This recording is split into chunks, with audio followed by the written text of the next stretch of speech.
We now have a wonderful final keynote of the day, and it's my great pleasure to introduce President Gutmann, who has really been, in some ways, the force behind the meeting, as she, as I said at the introduction, had announced that, sort of reaffirmed Penn's commitment to the research we do, the service we do in India, and the enormous number of faculty who work in India, as well as students who come from India, and wanted us to propel that interest in terms of having a conference on innovation in India throughout, from business sector to the legal sector to the public service sector. And the last presentation, or the last panel of the day, will be about urbanization.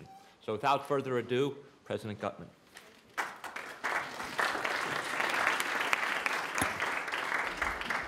Welcome, everybody. It's really great to be able to be here, and thank you, Zeke.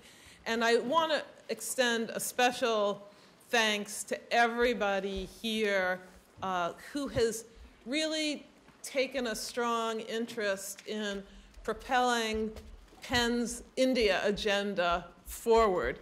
This really is an important step in that direction. A year ago, we celebrated the 20th anniversary of the founding of the Center for Advanced Study of India, CASI, with a very successful symposium. And then we projected forward to having something even bigger. We didn't imagine at the time that it would entail programming in 2 cities, in New York and San Francisco, but why not? We have Wharton West in San Francisco, and we really do want to do everything we can at Penn to be an epicenter for the teaching and the study of what contemporary India has to contribute to the world.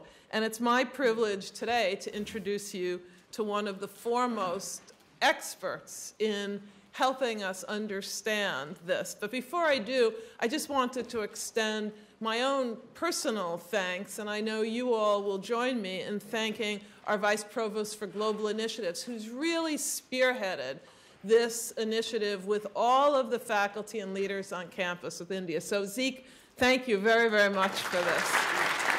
Thank you. Zeke wears many hats, including a Penn Integrates Knowledge University professorship named for Diane and Bob Levy. And I say that because that not only characterizes what Zeke is able to do for Penn, but what Penn is able to do when we tackle any issue. And this is the consummate conference, I think, to show what the integration of knowledge means for sparking creativity and innovation. And indeed, the title of the conference integrates the central pillar of the Penn Compact 2020, which is innovation. You all know that universities are drivers of innovation, but they used to try to drive innovation in silos by taking economics and perfecting it as a discipline, and taking political science and perfecting it, and taking sociology and so on, so forth. But we wouldn't have, for example, a Penn Institute of Urban Research if we were only disciplinary. Because to understand cities, you have to bring together disciplines. To understand countries, you do. And of course, to understand the interaction, it's all the more important. So this conference brings together some really timely issues of innovation in India, and it brings it into focus. And in doing so, I hope for all the faculty here, as well as the students, it underpins the way in which we can get insights by bringing the capacities of disciplines into productive, focused interaction.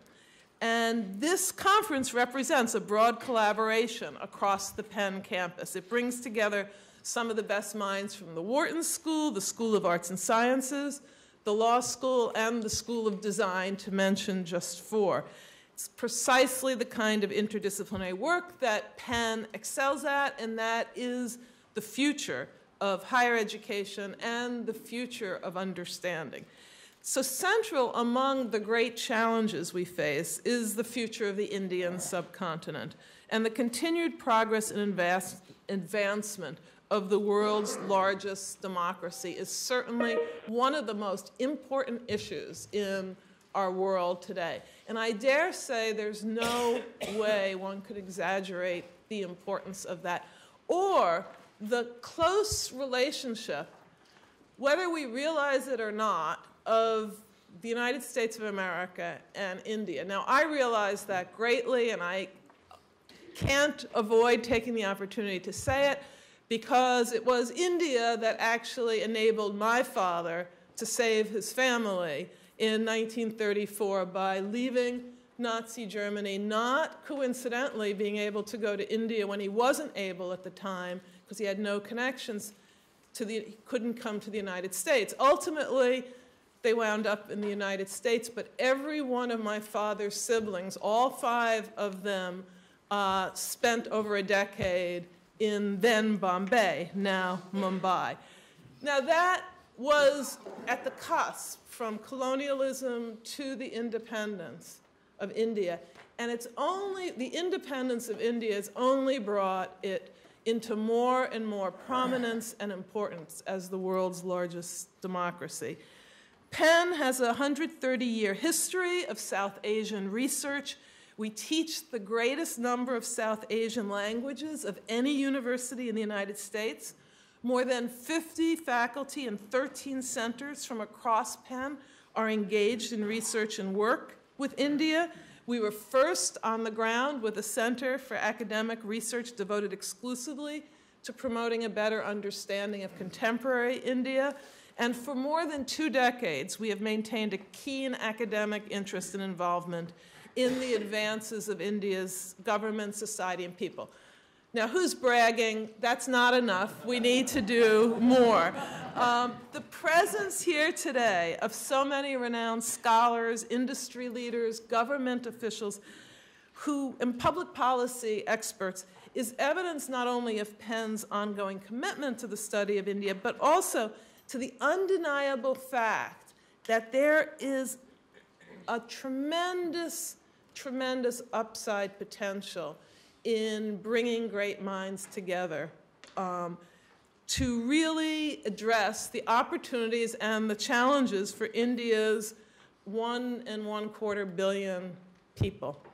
Now, at this time, since you didn't come here to listen to me, at least not exclusively and not go on, but I hope you will listen to the very few words I have to say about this really important and impressive individual who was named by Foreign Policy magazine as one of the world's top 100 global thinkers and whose regular contributions to the Financial Times, to India's Business Standard, and to publications that range from The Economist to the New York Times to the Wall Street Journal and beyond have made him one of the world's leading voices on growth, trade, and development in India.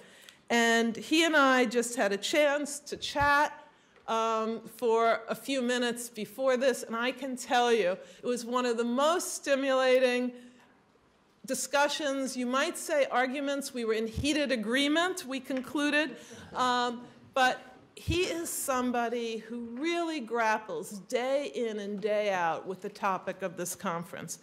Arvind Subramanian is the Dennis Weatherstone Senior Fellow at the Peterson Institute for International Economics, and he's also Senior Fellow at the Center for Global Development. Dr. Subramanian advises the Indian government and serves as a member of the Finance Minister's Expert Group on the G20. His 2011 book, Eclipse: Living in the Shadow of China's Economic Dominance, was called by the Financial Times brave, intelligent, and not just controversial, but justly and rightly controversial.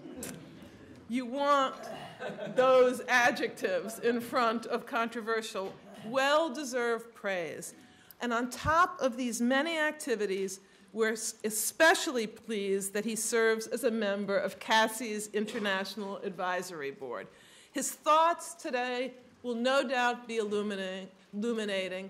Please join me in offering a warm welcome to Dr. Subramanian.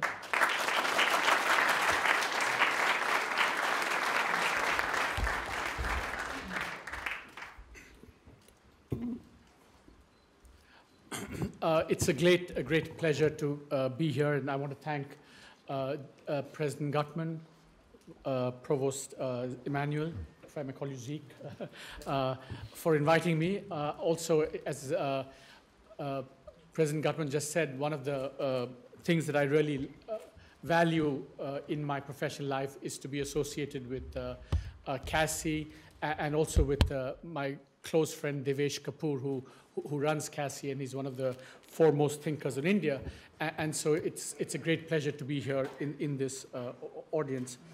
Unfortunately, President Gutmann has left, but I did want to, her story about Mumbai and escaping Nazi Germany reminded me of something that, I think India can be proud of, which is that, there is this culture of openness, which is key to innovation in some ways. And the story is that around the second or third century AD, when the Jews were fleeing persecution in Europe and the Middle East, when the first Jews arrived they arrived in Cochin. There's a synagogue in Cochin. And when they came, they had to kind of be allowed in, and they went to the ruler of Cochin, the Maharaja of Cochin. And apparently he said the following. He said, normally I don't let foreigners to come in, but I will allow you to come in on one condition. And that condition is that you must practice your religion. So I think this is, a really interesting thing about, I think our culture of openness goes back many, many years. So with that, aside, let me begin by saying that, I'm not an entrepreneur or a kind of inventor or a scientist. I'm more a macroeconomist and a development economist.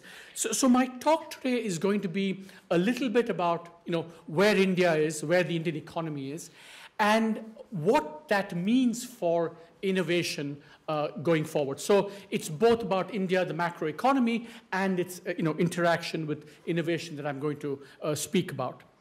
So first of all, for those of you who kind of want a 5-bullet point summary of where India is at, I think first, one needs to realize that, India has been a booming economy, not for 5 years, not 10 years, but now for about 30 years.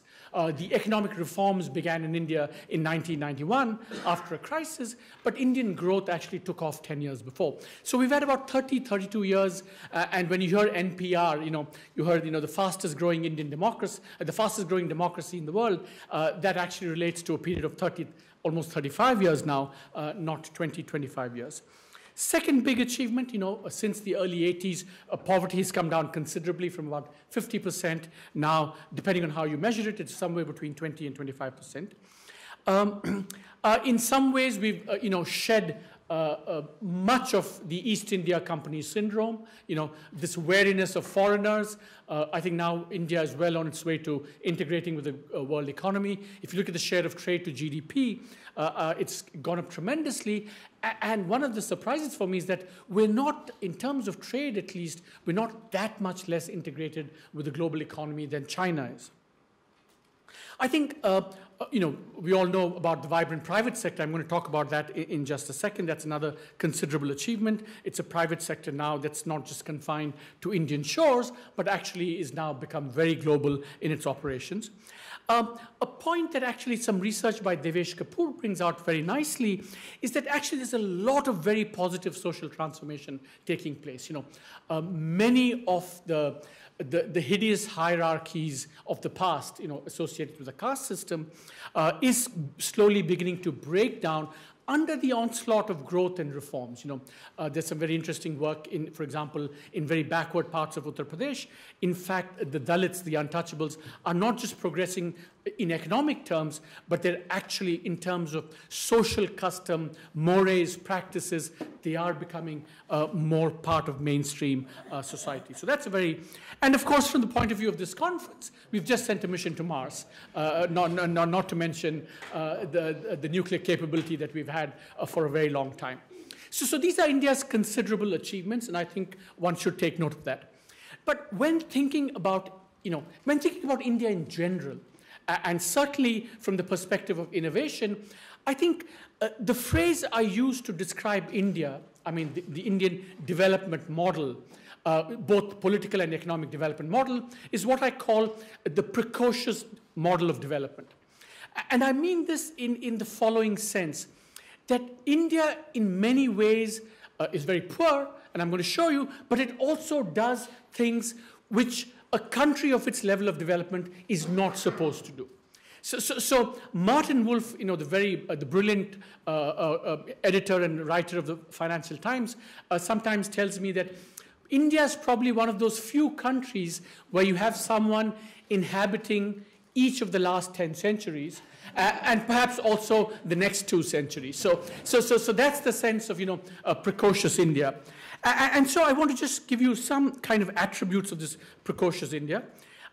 It is still a very poor country. I mean, I think that central fact one should not forget.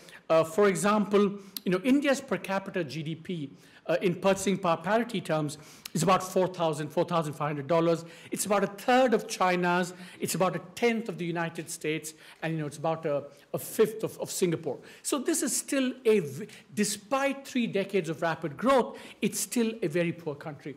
If you look at many of India's social indicators, they will kind of confirm this picture. When if you talk about educational achievement, health outcomes, some things like malnutrition, India is in some ways comparable to, even behind, sub-Saharan Africa. So this is one part of the precocious India that you should never forget. This is still a poor and still a country that's grappling with fundamental economic, social, and development challenges. But then you have the other side of India, and I want to give you 2 indicators of the India at the cutting edge. India is a country that has grown by using and developing its skill-intensive services much more than its unskill-intensive labor in the form of manufacturing. So if you look at this chart, for example, look at the red line, which is the share of manufacturing in GDP. India's has never exceeded 17%, and it's actually in the last few years, it's deindustrializing. It's a very worrisome development, but the flip side of that is you see how services, especially skill-intensive services, is kind of rising very rapidly. And I contrast this with China.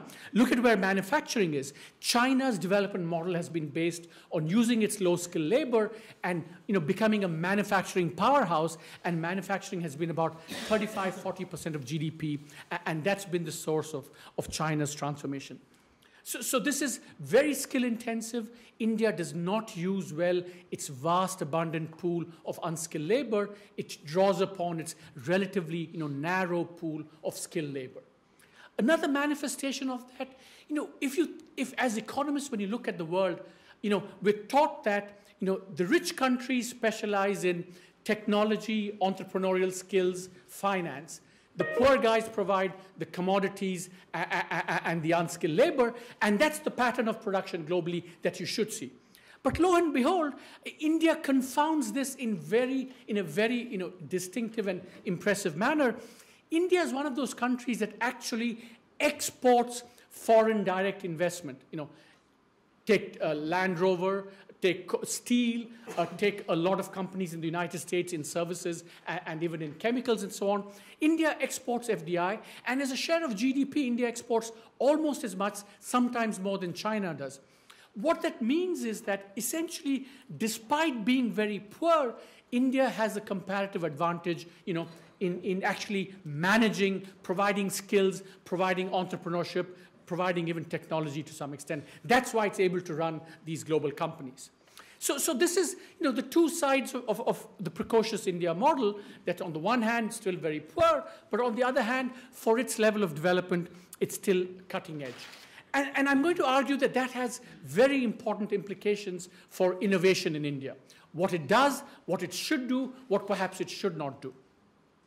Now, if someone were to ask an economist, why innovate, especially for a country like India, I would say there are three reasons to innovate. One is to just create new ideas, technology, and practices of broad applicability. This is pharmaceuticals, IT, tech, life sciences, you name it, a country should be doing that. But then I think you need innovation also to be able to adapt and use all these things that are created regardless of where they're created. It could be created domestically, it could be created overseas, and in the case of developing countries, often it's created overseas. So you need innovation as the capability to adapt and use these technologies. And then I would argue there's a third reason to innovate, which is to create actually technologies in areas where the rest of the world might not be doing that. And I think Indian agriculture and health are good examples where perhaps you need this specific, specialized ability to create technology, to be, in a sense, at the cutting edge. Now, so then it says, these are why you innovate. What are the preconditions for innovation? What do you need? And one might argue that innovation is associated with a certain economic and social ecology. So what is the ecology for innovation? And I would argue that there are two kinds of very important capabilities that determine the ecology for education. One, which I would say, to be at the cutting edge, you need basic sciences, basic R&D, the capability to do that. You need a very specialized high-tech workforce, and you need a really dynamic and innovative private sector. Now, there are very few countries that meet these requirements, probably one, maybe a half more here and there, but we know what that one country is. And what's, I think, interesting about this specific capability, and those of you who haven't read this book should read this new book by Mariana Mazzucato. It's called The Entrepreneurial State. In fact, the state plays a key role in kind of determining this dynamic interaction between the basic sciences and industry. So the science-industry interaction, the state plays a key role, and the state plays a key role also in developing these very high-risk early technologies which are commercialized then by the private sector. In fact, one of the most controversial chapters in our book where she shows that the 8 or 9 technologies that go into Apple are in fact have all been either financed or created as a result of a state involvement. Now, clearly, India is not going to fit this bill, but I would argue that there's a second aspect of the ecology, which is a very generalized capability. You need to have an attractive business environment. You need to be open to the rest of the world. You have to have a reasonably educated workforce, not the workforce which, the science, math, engineering, high-tech guys who do research, but, the ability to know what's going on. Connectivity, the culture of openness that I gave you an example of. And something that's forgotten is, a competent state. This importance of the competent state for innovation, especially when you're not at the frontier, is forgotten. Let me give you one simple example in India where this becomes, very important. In infrastructure, we have public-private partnerships. So essentially what the state does is the state gives land and some regulatory guarantees, and the private sector comes in and bids for contracts. But this is a fiendishly complicated process because the process of putting out the tender, specifying the technical requirements, who meets what requirement, who doesn't, how to negotiate with the foreign company. These are all things that need to be done by the state. And when you think of the example of the successful Delhi Metro or the Chennai Metro, it is because people there in the Delhi Metro, of course Sridharan is the example, but he's had this capability to be able to do this very high, in a sense, pretty high-tech stuff. And that, I think, we forget about when we talk about a generalized capability, and I think that's very important. I would argue that this generalized capability, in many ways, all that I've listed out are all the attributes that are required for a country to grow robustly and for a country to be macroeconomic stable. So I'm going to argue that, in the Indian case, this generalized capability for innovation is in some ways what India needs to do to grow rapidly in the first instance. Now, where does India stand on this specific capability?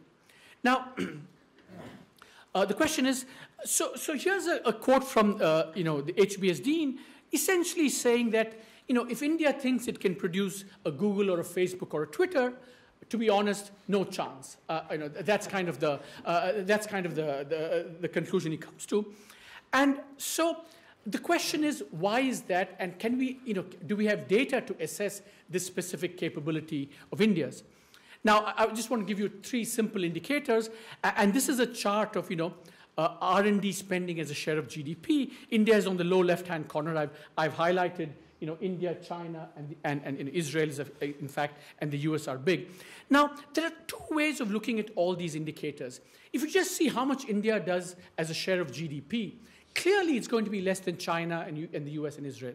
But the point of this chart is to show that given India's level of development, which is what's on the horizontal axis, India is not doing too badly. You don't expect countries to be very poor to do a hell of a lot of R&D. And in some ways, India is actually doing better than what you would expect given its level of development. So that's why I say it's not really a laggard on innovation in terms of R&D spending. It's not a laggard on innovation in terms of how many patents are being filed.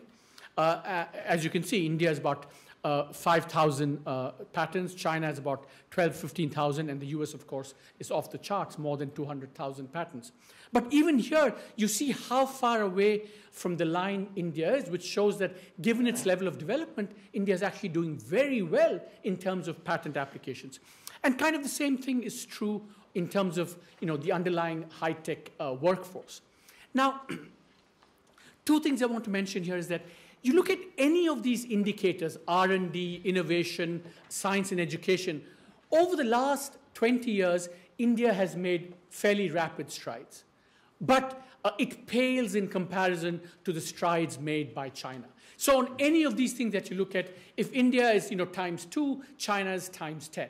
So there's no question. But then I would argue that that's not very surprising because China has also grown very, very rapidly.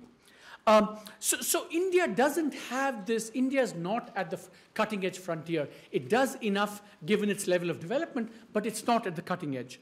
And the question is, does India need to be at the frontier? And I think here I want to make an important point, which is that for a country that's poor, the rationale for this kind of innovation is very different from a country that's rich. I mean, one of the things I study is how countries grow over time, over 200, 300, 400 years. And the thing is that for rich countries, especially the United States today, technological progress, R&D, innovation are existential necessities. Standards of living in the US cannot rise unless you have continuous technical progress. And that's why there's a recent debate in the US between the pessimistic camp on innovation and the optimistic camp. But essentially, the debate shows that this is, in some ways, once the US gets past the crisis, long-term growth is going to depend very much on the ability of the US to keep innovating. But for countries like India, it's very different. When you're poor and well inside the technological frontier, the predominant way in which you grow is by exploiting cheap labor, cheap capital, a dynamic young workforce, and using the ideas, technologies, and practices created elsewhere. This is the process, what we call catch-up. Catch up, you're poor, you catch up to the frontier by using what you have a lot of, which is labor and capital, and this has been the experience not just of the rich countries. In the last 30, 40 years, all the countries that have grown rapidly, Taiwan, Korea, et cetera, they've all grown through this process of, they've not grown by being cutting-edge innovators. So I think that's one thing you have to keep in mind, that India may not have the cutting edge that the US or other countries have, but in some ways it doesn't need to have that. What it does need, of course, is this general capability.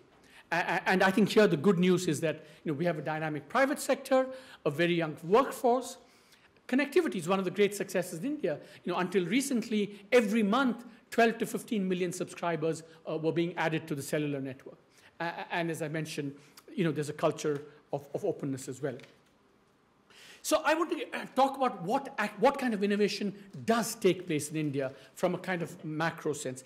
I think there are three kinds of innovations that are taking place, three categories of invention. What I would call good, and which is one category, and two, kind of things which are a little bit more ambivalent, and I'll tell you why I think it's ambivalent. One, I think there's a lot of good innovation taking place, not a lot, some innovation taking place to improve state capacity.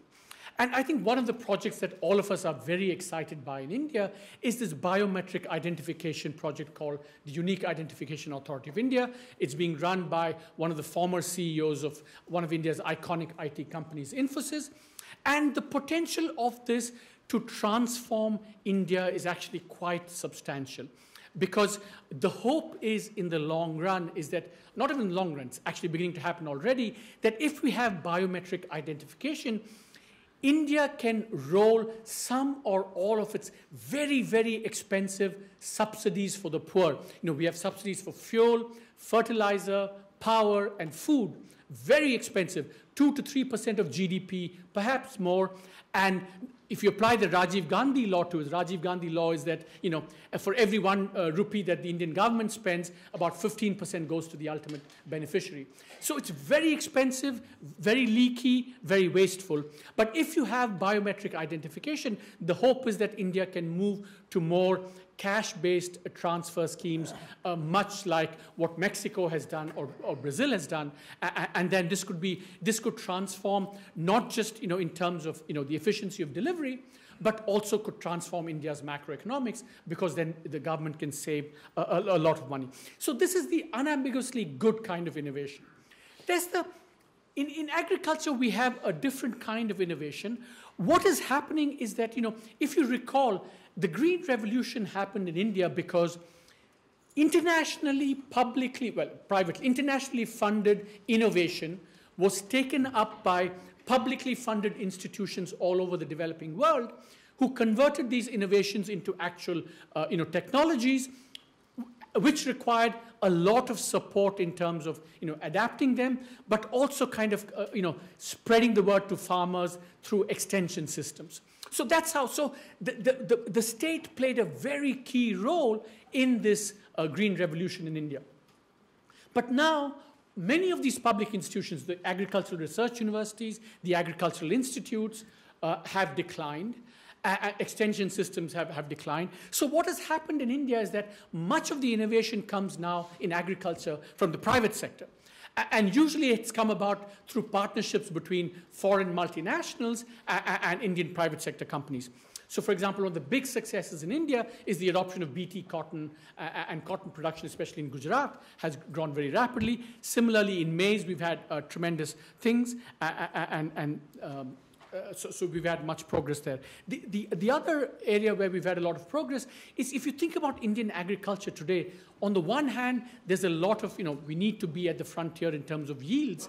But the really big problem in some ways in Indian agriculture is the stress on soil, water, and believe it or not, the lack of labor. The lack of labor in Indian agriculture is a big problem. And so developing varieties that conserve on water, developing practices that conserve on labor, and so mechanization in Indian agriculture is now becoming much more, especially in rice cultivation, it's becoming a big thing.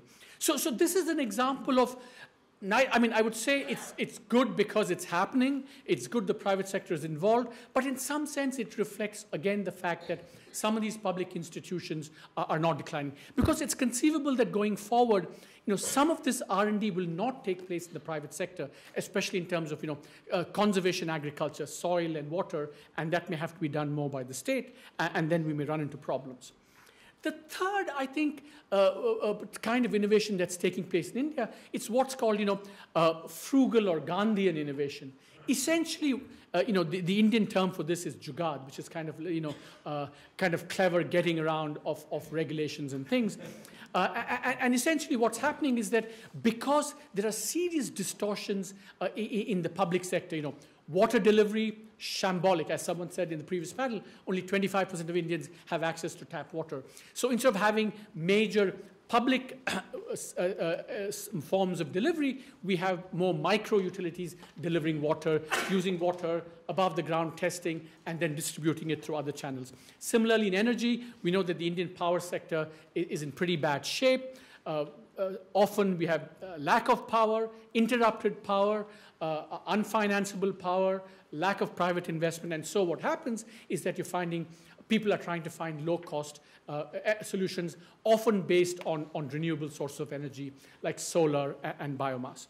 So this is the kind of innovation that's taking place in India, which kind of leads me to, you know, this bad innovation or the kind of not so good innovation, I mean, leads me to kind of a few concluding thoughts that I would like to offer on what the key challenges are in India going forward for innovation. I think I'm going to stick my neck out here and say that, you know, Indian economic prospects and Indian economic dynamism and innovation, there is a two-way link between the two. There's no question about that. But I would argue that the stronger link goes from, you know, getting growth and macro stability to innovation than the other way around.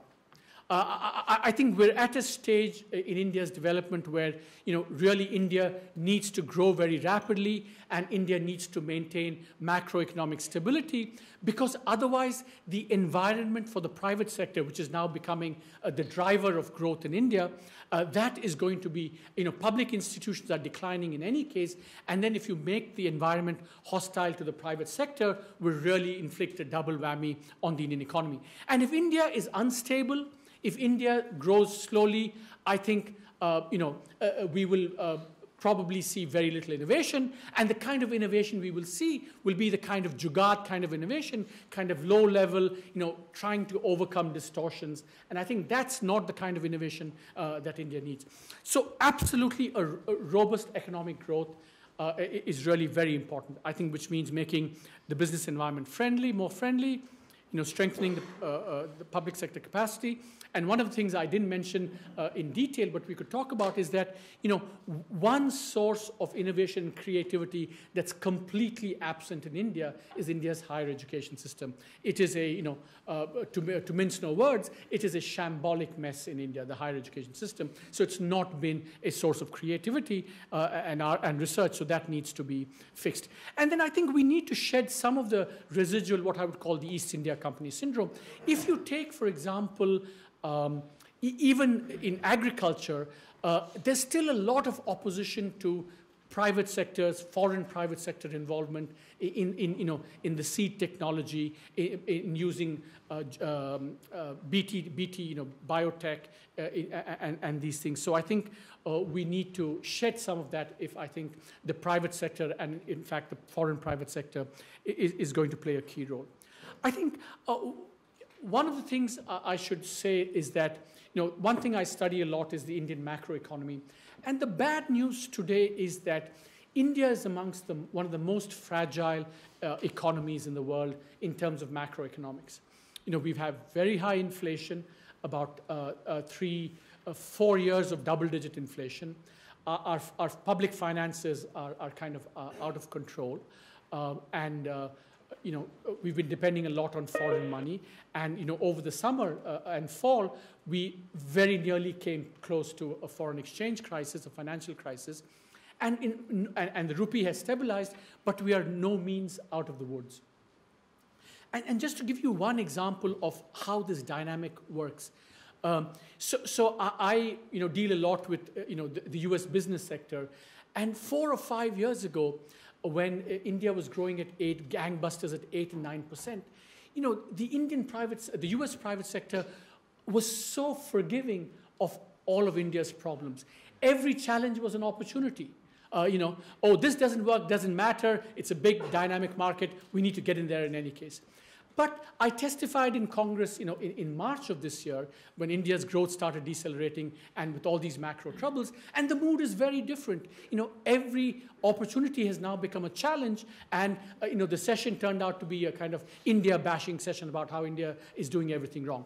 But that kind of tells you, what happens if India slows down. If India falters economically, I think the prospects for innovation are correspondingly going to decline. So I think that's something I would say is the first order challenge for India if India is to be a robust, dynamic, innovating, of its own kind, innovating location. My last point, of course, is that, I'm at the University of Pennsylvania. There is no question that, while India has to do a lot, outsiders need to do a lot as well. And one of the things that I think is insufficiently appreciated about India's IT revolution is that it was not just a matter of India having this highly sophisticated, educated workforce produced by the Institutes of Technology and the Institute of Management. There was a very important sense in which this went abroad and then came back. The whole circulatory migration is a big source of creativity and innovation. And if that has to happen, the country as a whole, the United States, needs to remain open, and universities themselves have to remain open in order for this channel of innovation to continue permeating the Indian economy. So I would end by saying that big challenges ahead for the Indian economy. And then elections are looming now, so a lot of political and economic instability potentially in store. And unless India can navigate this securely, confidently, effectively, not just Indian growth, but innovation in India, by Indians, for India, will suffer as well. Thank you very much.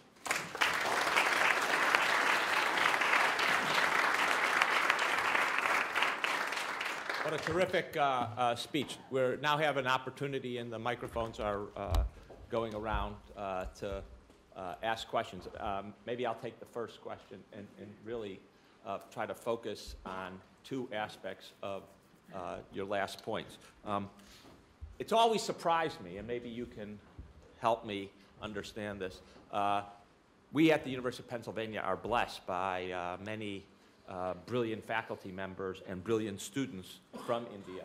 And yet the education system in India, as you described, is well nigh, if not a disaster, certainly shambolic, as you say. And the second, so how do we understand that, and how is that can be fixed? And the second part is this help. If we change the immigration laws and the visa requirements in the United States to allow people who've trained here, come from India, trained here to stay, which there's a lot of people who think that's going to be the heart to American innovation and new companies here. Does that actually turn out to rob India? Does that turn out to be a bad thing if we we progress more open and more hospitable? So, two questions. Right. Great questions. So on the first one, I think, why is India's higher education system such a mess? I think of it in terms of Albert Hirschman's kind of exit, voice, and loyalty. And let me give you what I mean very concretely, give you a counterexample. I think most people don't realize, and here I'm sticking my neck out, the big success of Indian education over the last 30 years, I would say, is not the Institutes of Technology and the Institute of Management. The big success of Indian education has been Indian urban secondary school education. Essentially, all the people that you see here from India, they've gone to, reasonably good, secondary schools and graduated from there. And what happened in that process was that, you had a certain middle-class background and the striving for achievement. But the interesting thing was that the state did a reasonably good job not of regulating that sector, and indeed actually of providing secondary school education. One of the big successes of India is what they call the Kendriya Vidyalayas, government-run schools, secondary schools all over India to cater to Indian public servants. So essentially, the middle class there had a big stake in secondary education because they didn't have the exit option. You can't send 14-year-olds overseas. So because they didn't have the exit option and because the middle class demanded this, the state responded. But over time, with higher education, the problem was as exit became a possibility, the pressure on the state to actually deliver, I think, attenuated over time. So I think it's really a reflection of this Indian political economy where I think the state, so the Indian state is not uniformly bad.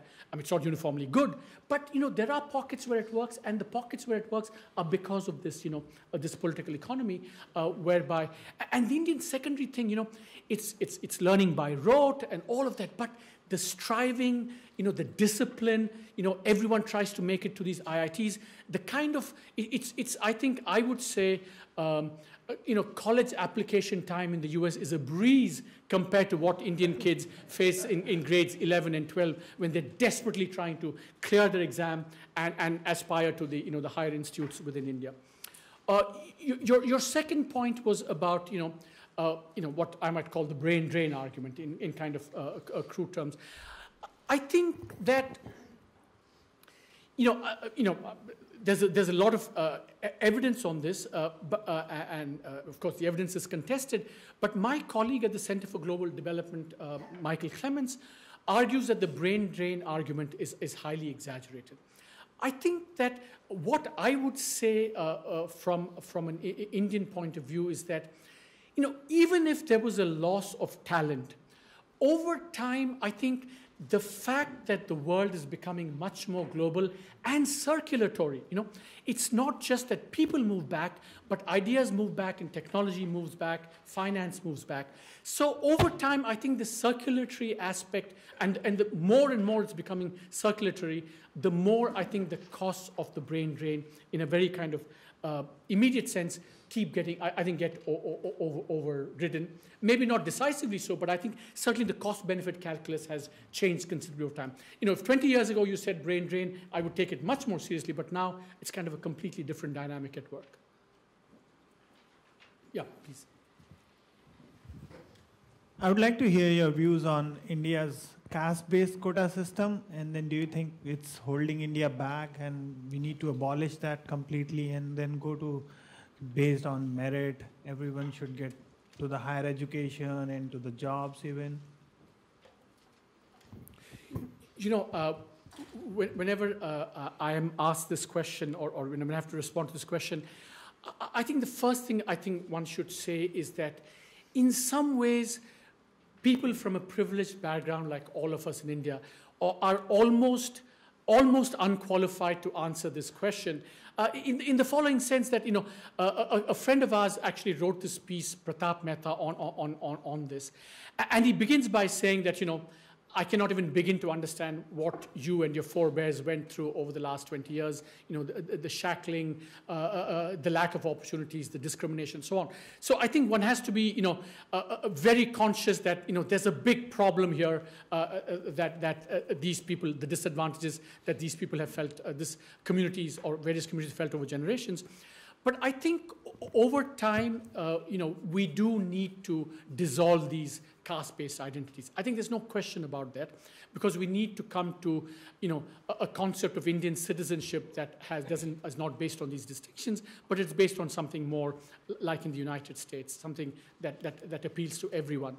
So I mean, that's a kind of general argument. I think the way forward, I think here would be that we progressively kind of dismantle all these quotas and affirmative actions. The problem is that often it's going in the wrong direction. And I think that's where I think we need to, so in some ways, I think the way forward here, I would think, is that, remember that this has happened because of, in politics, the lower caste parties have now got access to power, and to expect them not to exercise that to get these quotas and affirmative action is completely unrealistic. You could even argue it's kind of undesirable. So we have to go through that phase where this thing plays out, and when I think these castes think they've got the opportunities, they've got a fair shot, then I think, it becomes easier to have a discourse that's more based on, universal citizenship and the lack of categorization and affirmative action. Please. You discussed it as one of the predicates for the sustained innovation growth. Mm-hmm. And the question I have is, how do you more specifics around what you mean by growth and how you would differentiate growth in India versus China, and the achieving the China dream and the necessity in terms of large countries in terms of social and political necessity to maintain a certain level of growth versus growth that is smart, sustainable, and equitable. Yeah, I mean, I think India and China now are at slightly different. I mean, apart from the obvious difference that these are two different political systems, right? I think that shapes, the trajectory going forward. But I mean, 2 or 3 things I think are worth saying here. One is that, China is now much further ahead on the development path than India is. So in some ways, at least for India, the next 20, 30 years should be easier for China. Because a lot of talk in China now is of the middle income trap. Because remember, the richer a country becomes, the less you can grow just based on cheap labor. So it becomes difficult. So that's part of the convergence process. That's why the imperative for innovation in China is much greater than for India. So I think that's one aspect of this. The second aspect is that China, even though until say about 2000, Chinese growth was very inclusive because a lot of it was based on low-skill manufacturing. It's only in the last 5-6 years that, or maybe a little bit longer, that inequality has risen even more sharply in China than it has in India. And that has to do with politics and corruption and so on. India, in some ways, the problem is that our very pattern of development, where we use much more skilled labor than unskilled labor, is inherently disequalizing. And remember, the world over, technology is a force for disequalization than for equalization, because the technologies favor those who have the skills. So it's going to take a lot of effort, a lot of things to, in fact, to have the growth in the first place, but also to make it equalizing. And I think that's going to be a big challenge going forward.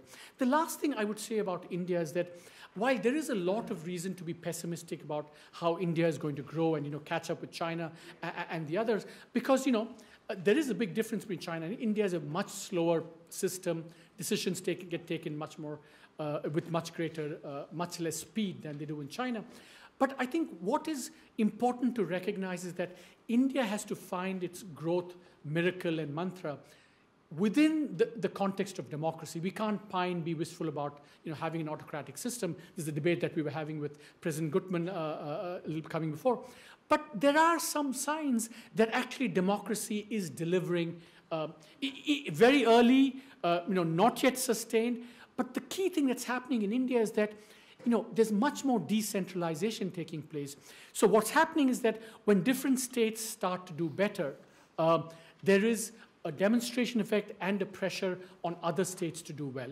That's point number one. So it's kind of a little bit like the US model of the late 1800s. It's a dynamic, decentralizing place. I mean, the Gilded Age is also a similar comparison. But it's decentralizing, so that imparts dynamism. And the second thing is that, and this is where democracy comes in, is that better governance, better economic performance is slowly being rewarded at the polls. And finally, that's the way democracy can work in India. It's not going to work by the center dictating, because the center is weak and it can no longer dictate to the states and levels of government below that. Yeah, sorry. Yeah. Excuse me. Yes, I'd like for you to continue that thought process. It's my understanding that the United States is much more androcratic than India, and I would like for you to androcratic. Okay. And I would like for you to comment on the Panchayat Raj system and its success as a method or a model the United States could replicate. Thank you. So androcratic, my daughter thinks that, all the cases of violence and things that against women that you see in India, even to make that comparison seems a little bit far-fetched, especially with, in the last 1 year, you've seen all these, really ghastly cases of rape and against women in India.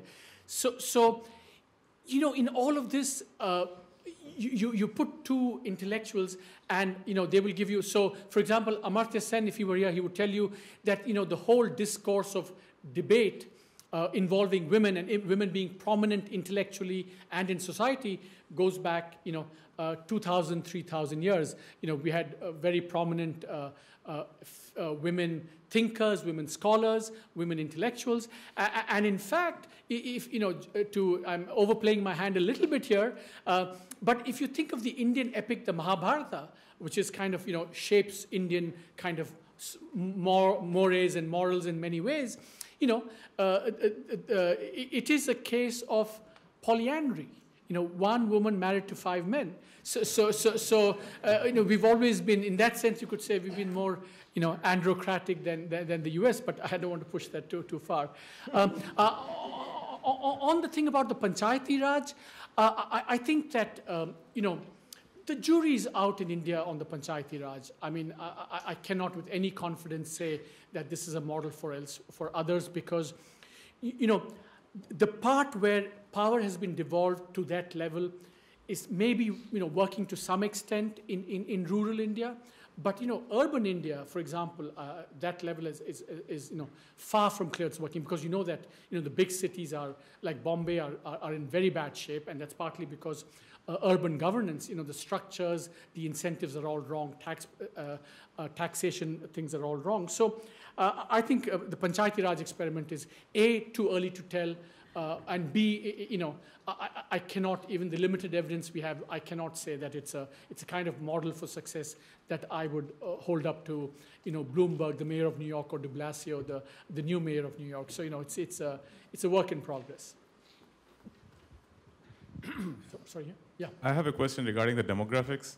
So if you look at demographics in the Indian region or subcontinent and China, the demographics of the number of working people in China is declining.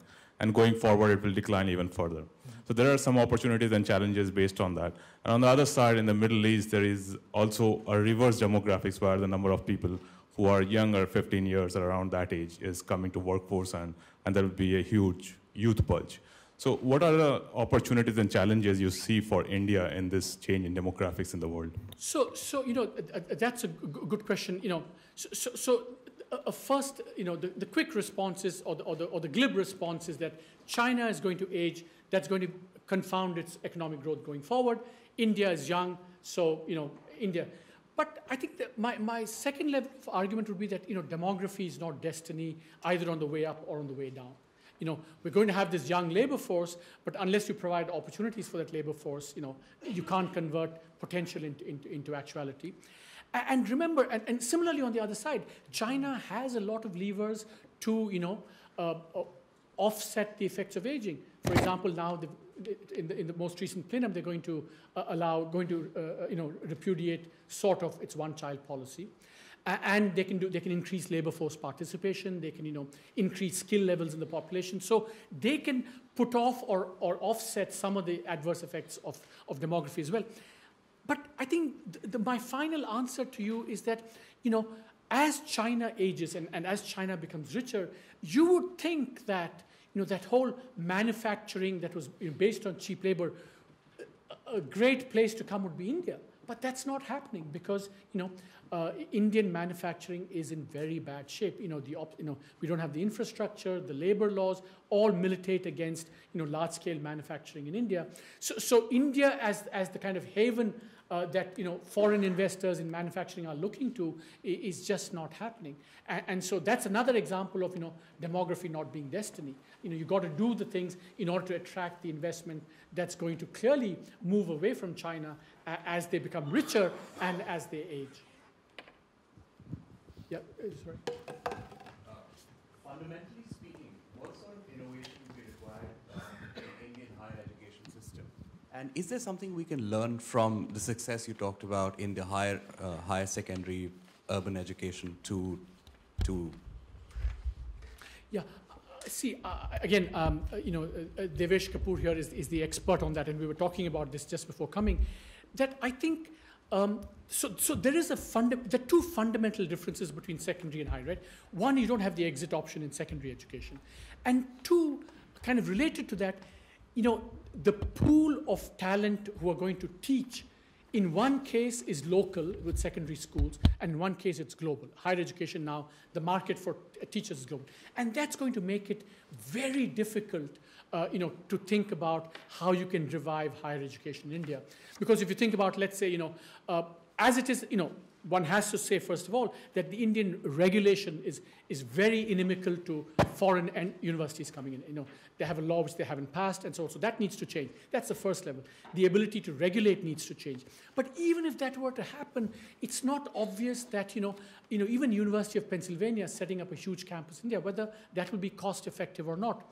So in fact, Devesh was saying that maybe, India should explore more, how do you translate or capitalize or leverage this new MOOC technology, in a way that, where the costs are, you don't have to physically locate, the costs may be lower, education might be better, but then there are so many challenges. You need an infrastructure of broadband, spectrum, computers, certification.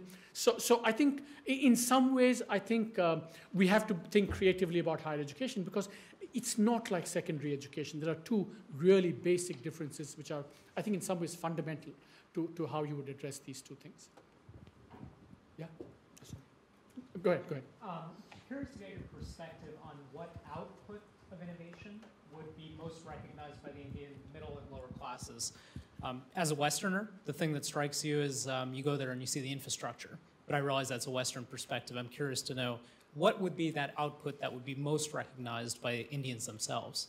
That's a very good question. I mean, I would think that, in fact, the two areas that I mentioned, or certainly, for example, energy,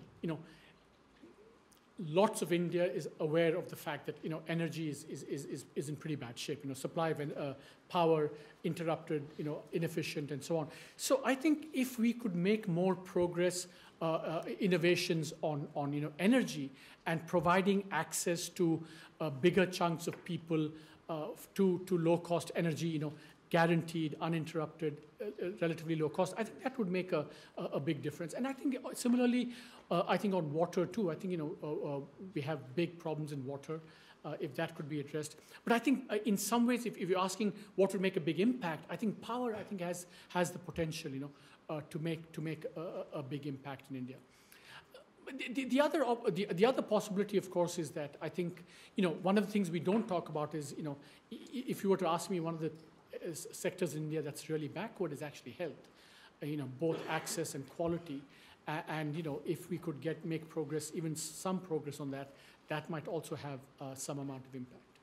Sorry, you had a question. I was a bit curious about your characterizing Jugaad as less good innovation, and I wonder if it's partly because you alluded to the fact that it often involves going around regulation and not really breaking the law. But I just wanted to, in defense of Jugaad, mention to you that actually there's another English word used in every Indian language called adjust, pronounced as I'm pronouncing it, which actually refers to, fixing the regulatory system. And Jugaad is almost always referred to as the technical side of innovation.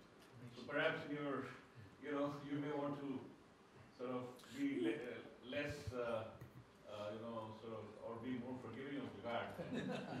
No, so a couple of things.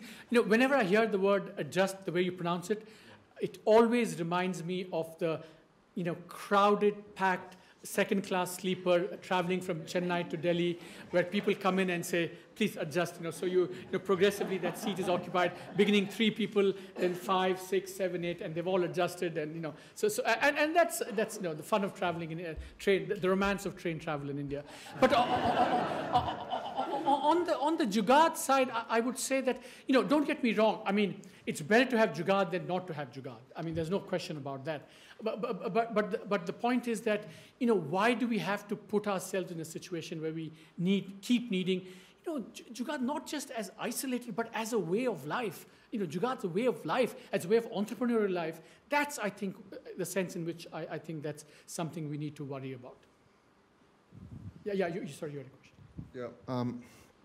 The one model of economic development that has worked in Asia has been the export manufacturing kind of model, right? For China, Korea, Japan, so forth.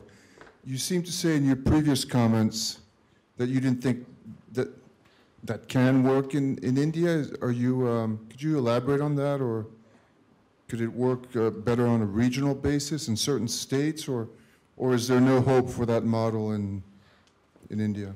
So this is a question I've thought quite a lot about, the nationalist in me and someone who's studied kind of economic history says that clearly unless we do that, because almost every successful development case in recent economic history has involved low-skilled manufacturing. I mean, there are some models based on natural resources like Chile and Botswana to some extent, but the majority of cases in East Asia, Africa, Mauritius, to some extent Mexico, the southern Europeans after World War II, they've all required manufacturing. So the question is, clearly that needs to happen. But in terms of how likely it is, I remain very pessimistic for two reasons. I think I remain pessimistic because, one, you see that India's model has always been skill development, for a variety of historical reasons. So I think it's actually really difficult it's like the Titanic, you want to change that in mid-course. And one manifestation of that is that, Ed Luce has this book on India where he says you go and talk to, the manufacturing companies in India. When they have, when they're thinking forward, they're thinking of, actually using robots as opposed to hiring unskilled labor. So the whole, in agriculture in India, it's all getting mechanized. So that's one reason why I feel, historically, that's kind of, it's going to be difficult. The second is that, manufacturing is very transactions intensive. It's very infrastructure intensive. You need power, you need roads, you need sanctity of contracts, especially if you want big manufacturing. And, not only are things poor in that regard, the prospects for them improving, I just don't see it happening. Now, a good point you raised was, but what about region, why can't the regions exploit it? If you take Gujarat, for example, Gujarat doesn't have low-skill, it's kind of the China of India in terms of growth. It doesn't have low-skill manufacturing. It does petrochemicals, pharmaceuticals, fairly high-tech, high-skill stuff as well. So it would be nice for, especially where we have unskilled, cheap labor. But the places where you have unskilled labor like Bihar and Uttar Pradesh, where the demographic boom is going to be, fully in force, those are the worst governed states. And to expect foreigners or even others to sink a lot of capital, which is what large-scale manufacturing seems, I hope I'm proved wrong on this, but it seems kind of very difficult. Yeah. Earlier in your talk, you talked about ecosystems of innovation, and you talked about ecosystems of innovation, and then you talked about, later in your talk, about university education and limitations in that. So it seems to me that some of the software revolution was because of an ecosystem of educated people in particular areas. And if you were to take your point about percentages versus absolute numbers, I think some of the latter comments are kind of more boil the ocean sorts of, you have to do lots of things. How about, are there some ecosystems that are promising in India in particular areas? I mean, and I think you have deep awareness of that. It'll be nice to hear some comments on that. For example, I think, in agriculture, we're kind of developing a kind of small ecosystem around where it involves, a dominant role for the private sector. Another part of the ecosystem that's potentially, it could be something is, many of the foreign companies are setting up research laboratories and research institutes in India. So presumably there could be some spillover from that as well. I think, again, in kind of cloud computing and things, again, where, what you need is, spectrum, a computer, don't have to rely too much on the state to get in the way. Maybe there are some possibilities there as well. And one thing I have to say, the other thing, of course, is that in medicine, in pharmaceuticals, I think there is, India has moved slowly away from being a purely, generic manufacturer to a country where, some amount of R&D collaboration also takes place. So that's, again, maybe an ecosystem which has potential. Yeah.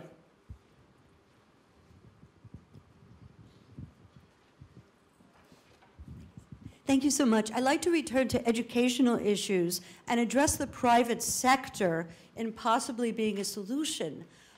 Could you address private sector solutions or collaborations with public higher education or even private higher education, such as the University of Pennsylvania, in addressing the sustainability of services growth in India?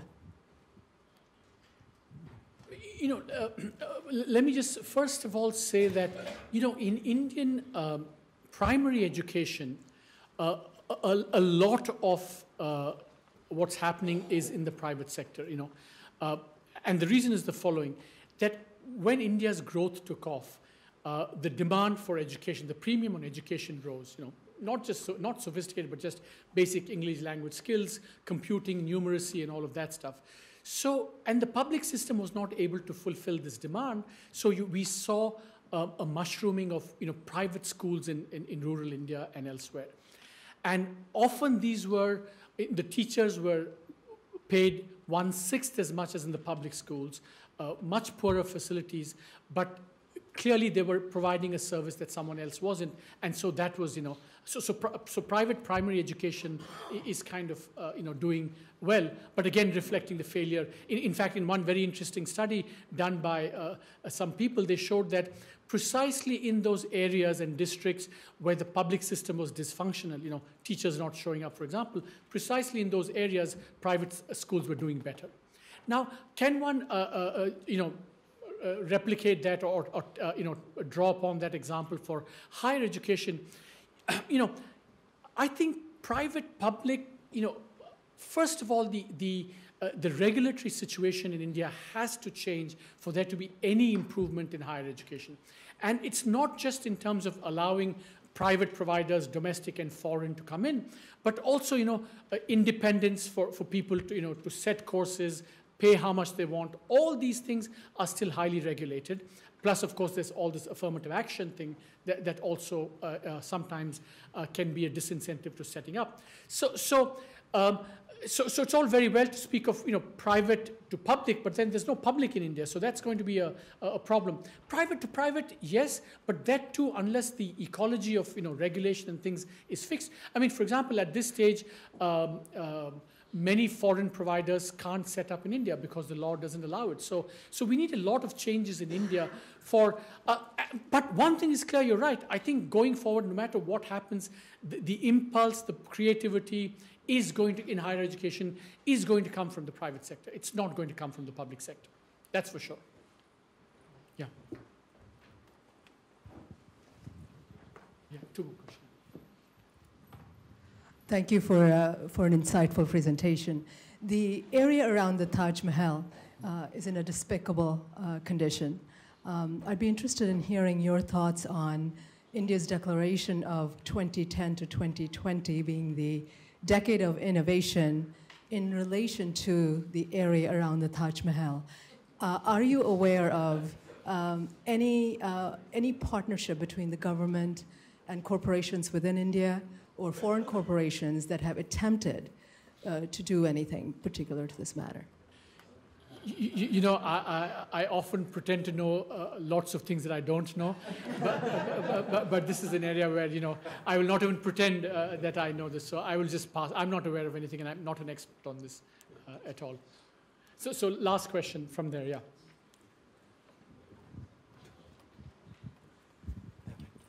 Thank Thank you very much. Looking at the growth of the service sector, what is your view on what is happening in the retail sector in India, where the government and the regulation seems to take 2 steps forward and 3 steps back, or 1 step back at a time without a clear direction? Yeah, but that's kind of symptomatic of how India works in general, right? I mean, 2 steps forward. The only question is that it's going to be 2 or 2.5 steps back. Whether the initial impulse will be overridden or not. But I think, a few things about retail. I mean, on the scale of things that the government needed to do, retail was not amongst the highest priority. So let's leave it aside. But given that they did that, I think. And they did that because of the crisis and wanting to be seen as friendly to foreign investors. So that's why it happened. But then, having done that, I think they clawed it back, which was a bit unfortunate. So I would have said that if you are if you're plunging into this, might as well So in some ways now, you've incurred the domestic political cost without gaining the economic benefit from having FDI. So in that sense, it's kind of a double whammy, shot themselves in the foot, in all respects. Well, join me in thanking Professor Subramanian.